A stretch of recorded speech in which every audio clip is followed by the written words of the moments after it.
He fought me for full custody in the divorce, but ultimately we ended with shared custody. The girls would be with me from Friday to Monday. I tried my best, but I would spiral from time to time since I was always seeing his partner whenever I picked the girls up. I was afraid that Gabby would start to see her as her mom, so I've done my best in therapy to move past this situation. But then the day of our wedding anniversary came. I tried my best to keep it together during work, but during my lunch break I went up to the roof and bawled my eyes out. That's how I met my husband Ben. He was there while I was crying and asked me what happened. Not only was it my wedding anniversary, it was also the day my ex decided to marry his affair partner. Ben listened to my concerns and stayed with me the whole day to make sure I was fine. He even dropped me to my house because I was too emotionally unstable to drive myself. Our relationship quickly developed from then on, and we bonded over our trauma. He told me his story about how he lost his wife and only daughter 10 years ago in a car accident. We went on many dates because I started to really like him, and he was an amazing person. He was nothing like my ex, and that was all I wanted. He was caring and mindful of my feelings. He was also really fond of my daughters. Emily started to call him Dad after a year of us dating. Ben hugged her and practically cried the first time it happened. He said it was so long since a daughter had called him Dad. It was such a healthy relationship for both of them, since Emily has said she lost her father the moment he cheated on me. Gabby also calls him Daddy Ben, and he tells me his heart melts every time. I was finally healing and getting back to my old self thanks to Ben. He was more helpful than any therapist I had ever been to, and he genuinely loved me. I wanted to have a baby with Ben, and we had a son 1 year ago. My daughters love him but are a bit jealous they have to share Ben with another person. Ben reassures them that there's plenty of him to go around, so they shouldn't worry. He always makes time to spend time with all of us. He takes me on dates, cares for the baby a lot, takes Emily shopping, and they have gotten their nails done together, which Emily loved, and he plays whatever games Gabby wants, no matter how girly. I can't begin to tell you how many times I've walked in on them wearing matching crowns, playing dress up, and having a tea party. Ben proposed to me when I was pregnant, and we have been planning our wedding since then. Of course we want our girls to be in the wedding as much as possible, so Emily is one of my bridesmaids and Gabby is my flower girl. The problem is that Gabby is still going back and forth from my house to my ex's house. My wedding is in 2 weeks, and my ex was fine with it at first, but now he's refusing to bring my daughter to my mom's place to get ready for the wedding. I spoke to him many times about it, but he says that he only gets to see his daughter 3 times a week, and he is not willing to give up his days for some party. Thing is, his wedding was on one of my days, but I still let my girls go because I knew how important it was to him that they attend. He really does care for them. I tried to compromise with him by letting him take my days for a week so that she could be at the wedding. He did not accept and refused to let Gabby go. The wedding is on Tuesday, which is his day, and I can't change the date because everything is booked.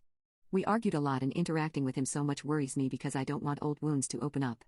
I don't think I can go through any emotional pain with him again. He's being really petty because he knows how excited Gabby is to be my flower girl and how heartbroken she will be if he doesn't let her go. This Friday, I went to pick up Gabby from her father's place, and Emily was pissed. When I asked what happened, she said that Gabby was throwing a tantrum because of some stupid lie their father told her. Apparently, he was going to be taking them on a vacation on my wedding day. Gabby immediately threw a tantrum because she wanted to be my flower girl. I was furious that this cowardly man wanted to take my daughter away from me just so that she wouldn't be able to be a vital part of my wedding. This is beyond petty, this is selfish. I stomped my way into his house and demanded to see my daughter, and Ben came with me for extra support. I called my ex a coward for not telling my daughter the real reason why she can't be at my wedding.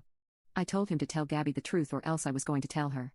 I was surprised he caved so quickly and told Gabby that there was no vacation, he just didn't want her at my wedding. Gabby cried and said that she hates him. She ran to Ben and hugged him as she cried. My ex was not having it.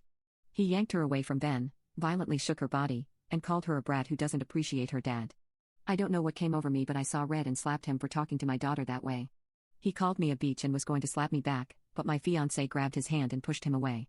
I managed to grab Gabby again and we were about to leave, but my ex was yelling that he wasn't going to let her go. I reminded him that this is my turn to have her, and he agreed that he would let my daughter stay with me until the wedding is over. I have the messages to prove it. He couldn't do anything anymore, so we left. When we got home, Emily asked if it was possible to keep Gabby with us forever because she does not want to live with her dad. I asked why. Then she told me what was really happening behind closed doors, and my ex didn't care for them as much as I thought he did. Her dad has been really angry ever since I started dating Ben. It wasn't extreme at first, so Emily didn't think it was worth mentioning, but then he started insulting me to the girls. He would say that I downgraded by dating Ben and he would never be able to replace him as a father because the girls are not even related to Ben. It got even worse when he learned I was pregnant. He was mad that my life was getting better day by day, so he started asking his wife for their own kids.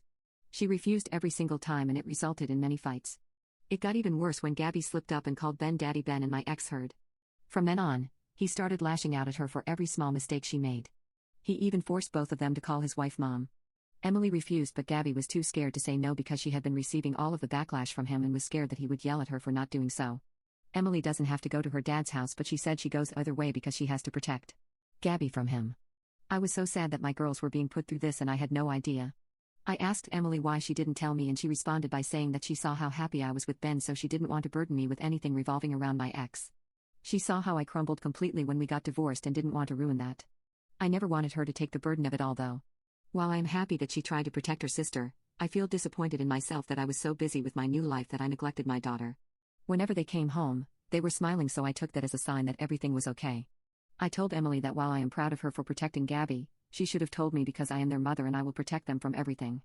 I was going to let Gabby stay with my ex while I was on my honeymoon since he was crying about not being able to be with her on his days, but now I am rethinking that decision.